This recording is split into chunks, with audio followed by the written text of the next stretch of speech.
നമ്മ ഇത് കേട്ട് പഠിക്കാൻ വേണ്ടിട്ട് വെയിറ്റ് ചെയ്യണം. അല്ല ചേട്ടാ ശരിയാവില്ല. നിന്റെ കൂടെയുള്ള ഈ യാത്ര ശരിയാവില്ല. നിന്റെ കൂടെ വന്നാലേ അങ്ങോട്ട് വെട്ടിച്ചു ഇങ്ങോട്ട് വെട്ടിച്ചു പെട്ടെന്ന് ബ്രേക്ക് കിട്ടും. ദേഹത്ത് മുട്ടാനുള്ള ഒരു ചാൻസ് നീ വെറുതെ കളയില്ല. Very sorry. അവൻ നിന്നെ പോലെ കള്ള ആക്കലല്ല.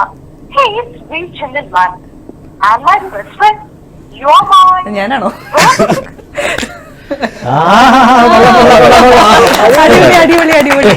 ഇത് എപ്പ തൊട്ട് ചെയ്യാൻ പണം തീരുന്നതിന് മുമ്പ് ഫുൾ എമൗണ്ട് ഇല്ലെങ്കിൽ വിളിച്ച് ഡബ് ചെയ്യിപ്പിക്കുമല്ലേ? അടിപൊളിയായിട്ടുണ്ട്. ഒരുപാട് പേര് ചെയ്യാറുണ്ടോ നോർമലി? ഞാൻ കുറച്ചു പേരൊക്കെ ചെയ്യാറുണ്ട്. നടി നടന്മാരുടെ സൗണ്ട് ഇമിറ്റേറ്റ്, അതായത് ഭാവന ചേച്ചി, അതുപോലെ പാർവതി ചേച്ചി, അങ്ങനെ കുറച്ചു പേരുടെ സൗണ്ട് ഒക്കെ. ആണോ? അടിപൊളി. നേരിട്ട് ഇനി കാണാം. Thank you. പണ്ട് ഞാൻ ഭാവനയുടെ മെസ്സേജ് ഷോയിലാണോ വാവയെന്ന് ചോദിച്ചൊരു മെസ്സേജ് വന്നു. അയ്യോ നെറ്റ് ഓഫ് ആ ചേട്ടാ, ചുമ്മാ ഞാൻ കണ്ടിട്ടുണ്ട്. ഇല്ല ഒന്നുമില്ല. നെറ്റ് ഓഫ്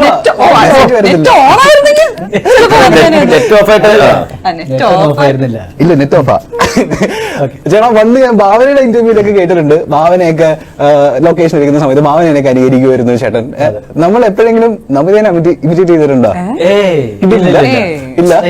പക്ഷെ ഇത്രയും കൂടെ എളുപ്പമല്ലേ ആൾ ഇമിറ്റേറ്റ് ഇല്ല, ചെയ്യില്ല. പക്ഷെ എനിക്ക് പറ്റിയിട്ടില്ല. എനിക്കങ്ങനെ പക്ഷെ എന്താ ഗുണം വെച്ചിട്ടുണ്ടെങ്കിൽ നമ്മുടെ അടുത്തൊക്കെ എന്ത് തമാശയും പറയാം.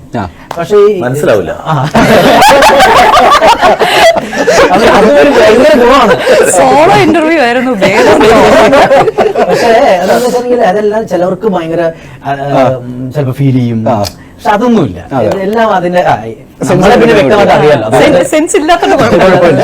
പറയുന്ന ആൾക്കാണോ? അങ്ങനെ അതുകൊണ്ട് രസമാണ്. എപ്പോഴും നമ്മൾ തമാശയും കാര്യങ്ങളൊക്കെ പറഞ്ഞിങ്ങനെ ഇരിക്കാൻ പറ്റും. ഓക്കെ. ഇനി അടുത്ത ആൾക്കാർ കമന്റ് ഇതാക്കുന്നതാണ് രജിത് സാറ് ഉള്ള മൂവിയാണ്. രജിത് സാർ ഇതിൽ ഉണ്ടല്ലേ? തീർച്ചയായിട്ടും. ഞാൻ ആദ്യമായിട്ടാണ് ഒരു ഇന്റർവ്യൂ ചെയ്യാൻ വേണ്ടി വരുന്ന ആൾക്ക് ചോദ്യമൊന്നും ഇല്ലാതെ കമന്റ് മാത്രം ഒരാളെ ഞാൻ കണ്ടേക്കണം. ചേട്ടാ വരുന്നുണ്ട്. രജിത് സാർ ഉണ്ടല്ലേ? Bye Rajith sir. രജിത് സാറിനെ എവിടെ നിന്നാണ് കിട്ടിയത്? നമ്മൾ ആദ്യമായിട്ടല്ലേ രജിത് സാറിനെ ഒരു സിനിമയിൽ ക്യാരക്ടറിലൊക്കെ എന്തുകൊണ്ടാണ് രജിത് സാറിനെ പിക്ക് ചെയ്യാൻ കാര്യം? സിനിമ മനസ്സിലാവും. ആണോ? മലയാളത്തിലെ ഏറ്റവും കൂടുതൽ പാരഡി കിങ് എന്ന് നമ്മൾ അറിയപ്പെടുന്നത് നാദർഷിക്കാനല്ലേ? വീടിരാപ്പൻ ചേട്ടനാ. ആണോ? പിന്നെ വീടിരാപ്പൻ ചേട്ടന, അദ്ദേഹത്തിന്റെ പിന്നെ കൊച്ചിമിമി, ഈ രണ്ടുപേര് കഴിഞ്ഞിട്ടുള്ളൂ നമ്മള്. നമ്മളുടെ ജനറേഷനിൽ എപ്പോഴും നമ്മൾ നാദർഷിക്കാനല്ലേ കണ്ടു തുടങ്ങിയേക്കുന്നത് 90s അല്ലേ? പക്ഷെ അവരിലുള്ള ഇതെന്ന് വെച്ചിട്ടുണ്ടെങ്കിൽ